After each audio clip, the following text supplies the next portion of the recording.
Recently, I welcomed home a company from the Maine National Guard, which had returned from 9 months tour of duty in Afghanistan. And it was a great day of celebration and happiness.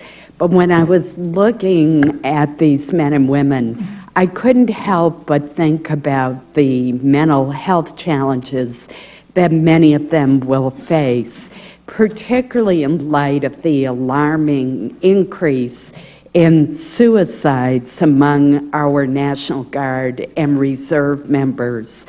I know that in your budget you have proposed a new prevention program, and I believe it's called the Army Campaign Plan for Health Promotion, Risk Reduction, and Suicide Prevention. My concern, however, is how is this program going to reach the Reserve and National Guard?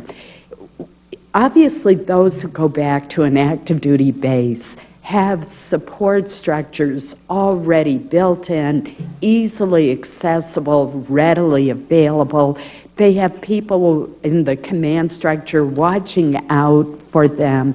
But those who are going back to rural towns in Maine, resuming their civilian lives, don't have those kind of support structures. And I think that's one reason you're seeing this alarming increase that is not present in the active duty troops. Could you comment on how the program you've proposed will reach those guardsmen and women, those reservists, who are going back to their civilian lives? Yes, Mr. Secretary. And it is a huge problem.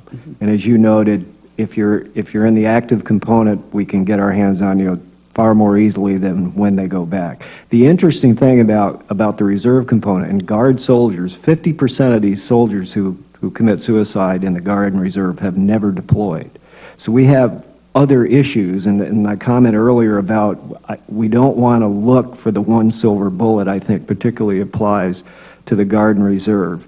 And what we're trying to do in one part, as you mentioned, is overcome this nationwide challenge in both the civilian as well as the military sector to get enough behavioral health specialists so that everybody, all three components, have accessibility to that, to extend through distance technologies, IT, into the homes so that we can provide them, first of all, pre-deployment resiliency tools.